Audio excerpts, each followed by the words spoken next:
Désolé si j'ai l'air fatigué, mais après avoir visionné ce drama, je dois dire que je suis quand même tombé un peu, pas en dépression, mais un peu beaucoup en PLS. Et c'était un peu dur de passer à autre chose. Et pour savoir pourquoi, eh bien, je t'invite à liker, t'abonner et bien sûr activer la cloche. C'est parti!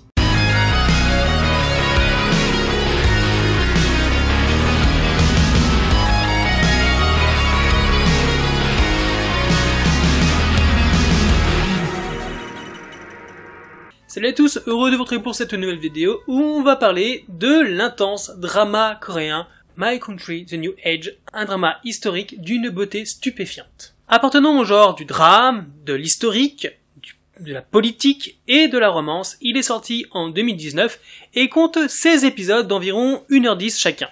Le drama nous fait suivre So-hee, le fils d'un général injustement accusé et exécuté. Depuis, il fait de son mieux pour survivre avec sa sœur grâce à ses talents de guerrier et d'archer. Son meilleur ami, Nam Sun-ho, né d'un père noble, est intelligent et talentueux en arts martiaux, mais parce que sa mère était une concubine et esclave, il a toujours été méprisé et insulté par les autres, y compris par son propre père. Il espère donc faire ses preuves et gravir les échelons au cœur de la dynastie naissante. Les deux amis finissent par s'opposer de par leurs ambitions et idéaux personnels, devenant alors ennemis. Pour ne rien arranger, ils tombent tous les deux amoureux de Han Hee-jae, une femme intelligente qui travaille pour un réseau d'information. C'est ainsi que leur vie se retrouve bientôt impliquée dans la lutte de pouvoir que se livrent le roi Lee Seung-gi et son fils rebelle Lee Bang-won. Alors, comme d'habitude, pourquoi regarder ou ne pas regarder ce drama? Adoré par certains qui osent même parler de perfection, ou une déception pour d'autres, pour diverses raisons. En tout cas, je suis sûr, c'est qu'il a fait beaucoup parler de lui. Pour ma part, il est le deuxième drama qui m'a complètement mis en PLS après l'avoir fini. Le premier étant Uncountably Fond, et tu dois, je pense, comprendre la raison si tu l'as vu. À côté de ça, c'est de l'histoire, des faits réels, des personnages ayant vraiment existé. Situé à la fin du XIVe siècle, l'intrigue de My Country s'inscrit dans le contexte politique majeur de la transition entre les ères Goryeo et Joseon. Autant vous dire que c'est complètement ma came et j'ai été passionné par le drama tout au long de ces 16 épisodes. Une passion qui passe dans un premier temps par un casting grandiose et très bien choisi.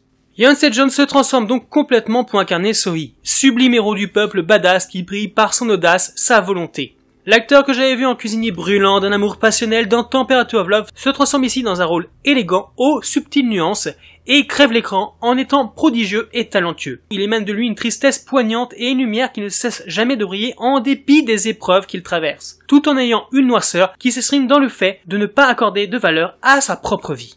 Woo Da-han livre une très belle performance en Nam Sun-ho. Jeune homme à la fois lumineux et sombre, personnage ambigu et tourmenté, talentueux mais souffrant d'un complexe d'infériorité, son homme ne dégage ni haine ni méchanceté. C'est un être en quête éternelle de reconnaissance, mais aussi de sa place dans ce monde qui le repousse sans cesse en tant que bâtard. Kim Sol-yoon livre elle aussi une prestation très convaincante dans le rôle de la stoïque Hee-jae. Le personnage se situe un peu en retrait par rapport aux deux hommes, mais elle parvient à lui donner une aura de simplicité et de noblesse qui la rend touchante, sans jamais atténuer sa détermination. Elle se montre juste dans ses échanges avec le héros, grâce à une alchimie douce, simple et sans fioriture. Sans oublier Jang-hyuk, dont le seul drama que j'avais vu de lui était You Are My Destiny, Fate to Love You, dont j'ai trouvé le personnage gâché par arrière lourd et redondant. Ici, son charisme est retentissant et produit son meilleur effet en présence du héros. En incarnant le prince Lee Bang-won, il crève l'écran avec la majesté liée à son rôle et sa gestuelle lente mais calculée avec détail. Sans oublier qu'il joue énormément avec les modulations de sa voix pour exprimer ses sentiments et actions, transformant alors le personnage en l'un des piliers qui fit le succès du drama. Le prince entretient une relation privilégiée et presque passionnelle avec Wee, exerçant sur lui une véritable fascination. Leur alchimie est juste explosive et sans doute l'une des plus belles réussites du drama. Évidemment, il y a encore bien d'autres personnages, mais je ne vais pas tous vous les présenter pour vous laisser les découvrir par vous-même si jamais vous n'avez pas encore vu le drama. La force de My Country, The New Age est bien que cette histoire ne sort pas de nulle part, mais directement de l'histoire. Celle de Lee Seung-gi, premier roi de la dynastie Joseon, et de Lee Bang-won, père du roi Sejong le Grand. Nous invitons à découvrir les difficiles débuts d'une nouvelle ère politique au travers des relations personnelles, et notamment celles conflictuelles que le roi entretient avec son fils Bang-won, dont la férocité le terrifie. On s'intéresse donc à l'impact des actions des puissants aînés par rapport aux plus jeunes qui pensent qu'ils doivent leur être soumis, tout en proposant une réflexion sur l'obsession du pouvoir à mesure que la lutte pour le trône s'intensifie pour nos héros dans l'agonie de la guerre. Et c'est au propos que nous, spectateurs, suivrons au rythme de multiples trahisons, complots, meurtres, amitiés brisées nous permettant de soit souffrir avec eux ou de regagner de l'espoir quand ceci nous est permis. Car on nous laisse appréhender chacune des motivations des personnages, bonnes comme mauvaises, dans un parfait équilibre et en suivant leur incarnation très vivante dans cette intrigue romanesque qui malheureusement n'échappe pas au fait qu'il y a souvent des longueurs assez contemplatives tout du long du drama. Ici il n'y a pas de camp à choisir puisque nous faisons tous partie d'un même pays et nous devons faire confiance à ceux qui se battent pour lui. Mais n'est-ce pas là le véritable thème qui donne son titre au drama? Au travers de celui-ci, on nous fait passer le message qu'un pays n'est pas juste une terre gouvernée où vit un peuple. C'est également ce qu'il y a au fond de nous, ce à quoi on aspire, la famille qu'on a créée, les lieux qu'on a foulés, mais surtout nos aspirations qui nous guident chaque jour à vouloir du plus profond de notre cœur obtenir une vie meilleure. Un pays pour lequel notre vie vaut le coup d'être sacrifiée pour sa grandeur et son histoire au travers des siècles. Le propos sombre du drama est heureusement contrebalancé par la majesté des décors naturels, des costumes portés par les acteurs et le raffinement des intérieurs, rehaussé par une cinématographie et photographie somptueuse qui participent au sens de chaque plan avec détail.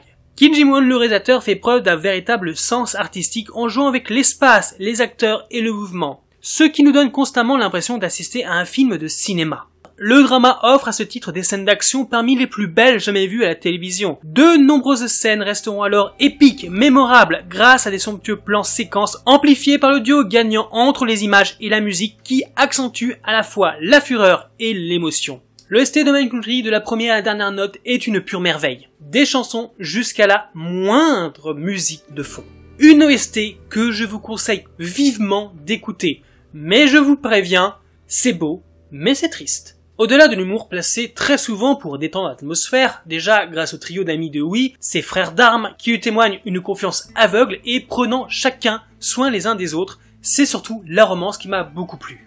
Oui, Vi et AJ, une romance désenchantée illustrant l'impossibilité du bonheur pour eux dans cette époque chaotique. Cette belle histoire d'amour est traitée avec finesse et maturité, comme une poésie lors de leurs rares scènes intimistes, montrant les deux amants partager leur affection, leurs peines, leurs espoirs et leurs craintes. C'est sans doute la meilleure manière pour traiter cette romance. Simple, efficace et non pas sur le devant de la scène en premier lieu, non, elle va rester secondaire et ça c'est bien. Le fait de nous montrer sa naissance, sa validation extrêmement rapidement renforce la force que les deux amants éprouveront à chacune de leurs retrouvailles. Leur lien passe simplement par un simple détail qui ne sera jamais abandonné tout au long du drama. Un simple ruban qui ne quittera jamais Oui, symbole de son engagement éternel envers celle qu'il aimera à jamais. Voilà, j'ai aimé, non, en fait, j'aime ce drama, cet amour qui m'a malheureusement laissé une plaie béante à la fin du dernier épisode, dont on va parler dès maintenant.